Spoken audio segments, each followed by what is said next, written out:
Today, I want to give you a clear update on what is happening at the Gitaru Interchange, why the construction is important, how it will affect movement in the area, and how it connects to the recently launched Rironi Summit Road project. If you use this route often or you live anywhere near Kikuyu, this update is for you.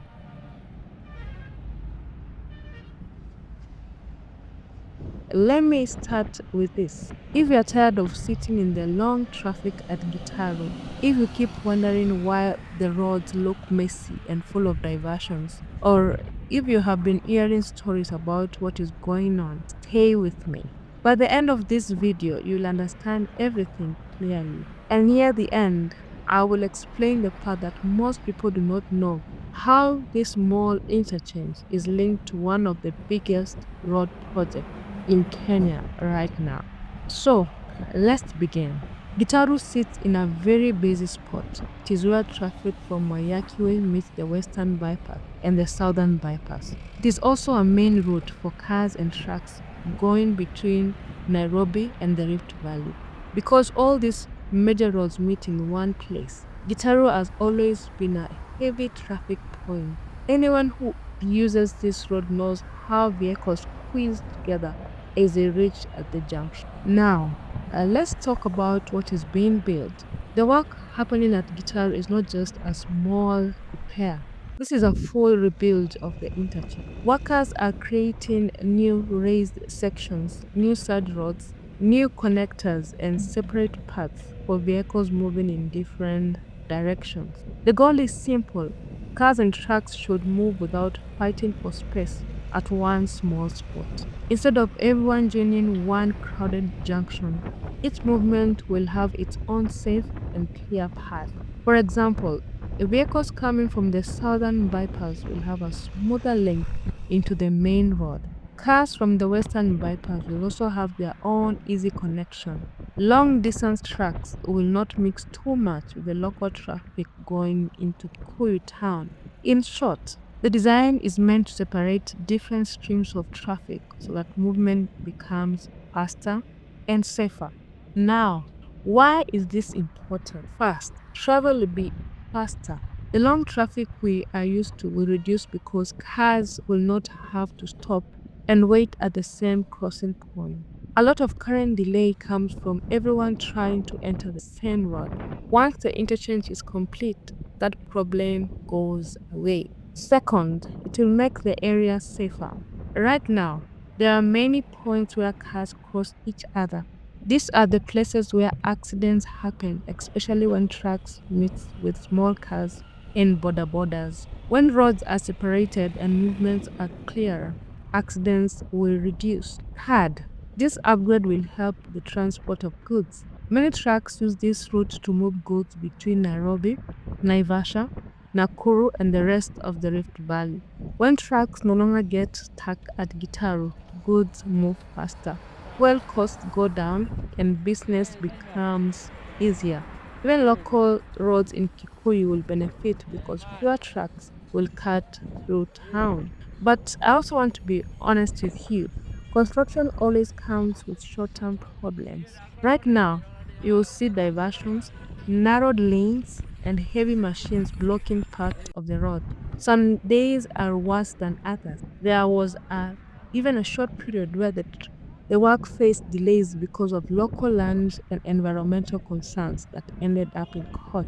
These things slow down progress, but they do not mean the project will stop. Simply means the team must follow the rules properly before continuing. So yes, the process may be slow, but the project itself is still necessary and still moving forward.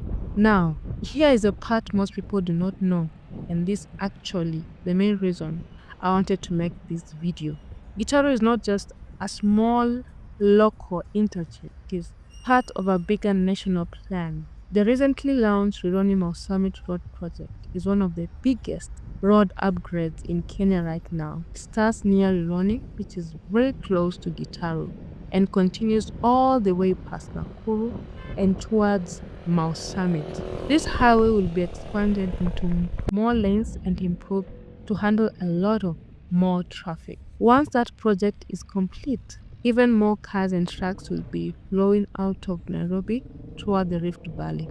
Now, imagine this. If that whole highway becomes wider and smoother, but Gitaru stays small and narrow, where will all that extra traffic go? It will get stuck right here. The jam will move from the highway straight to Gitaru. That is why upgrading Gitaru is not a choice, it is a must. The country cannot expand a major highway running and then leave Gitaru a small bottleneck. The two projects work together. When the Rironi Summit Road opens, Gitaru must already be ready to handle the new train. This is how the whole road network will work smoothly from Nairobi to Naivasha and all the way to Nakuru. Now, let's look at the long-term picture. What happens after everything is complete? Traffic will flow much better. Travel between Nairobi and towns like Kikuyu, Zambezi, Sigoni, Limuru, Naivasha, and Nakuru will be smoother. Fewer cars will cut through Kikuyu town, which makes the town safer and cleaner. Businesses along the route will benefit because transport costs will drop. The area will likely attract more investment once movement becomes easier and more predictable. This is why governments invest in major roads. Roads help the economy grow by making it easier to move people and goods. And when key points like Gitaru are upgraded, the whole network becomes stronger. Of course, some concerns still remain. People want to know if the Ronimo Summit project will include tolls. They want to know how this will affect their daily costs. They also want to know how land issues will be handled and whether everyone will be compensated fairly. These are valid questions and they are part of every big project. They do not stop the project, but they must be handled properly. At the end of the day, success here will not just be a new flyover or new lanes. Success will be fewer accidents, shorter travel times, and better business for people who depend on this road. Please watch until the end so you don't miss the full update on the latest construction project. There is a lot you'll want to see. And to my regular viewers, thank you so much for your loyalty and constant support. You're the reason I keep bringing this update. If you're new here, welcome. You are now part of the journey. Stick with me and let's explore Kenya's growth together, one project at a time.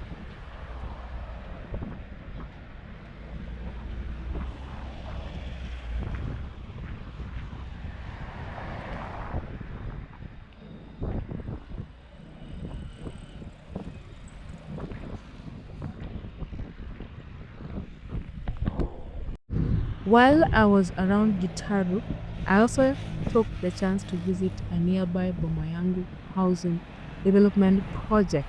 Work is ongoing as you can see.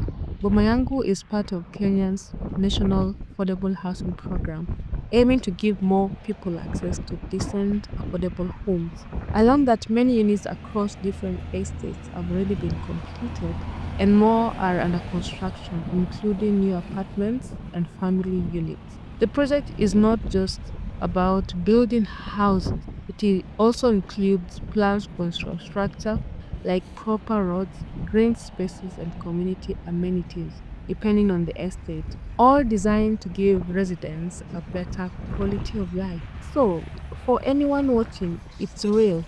A sign that alongside the major roads we are covering, there is also effort to improve housing and living conditions for ordinary Kenyans.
So, here is a final recap. Gitaru is being rebuilt so that cars and ships can move without stopping at the same small jump. The work may be slow now, but it is necessary. The upgrade connects directly with the huge Ironimo Summit project, and both must work together for the whole transport system to improve. When the construction is done, movement will be safer, faster, and smoother for everyone. If you want me to continue giving you updates or even bring you drone shots the next time a section is completed, tell me in the comments by writing drone sleep. Thank you for watching. Remember to like, comment, and subscribe so you don't miss the next update.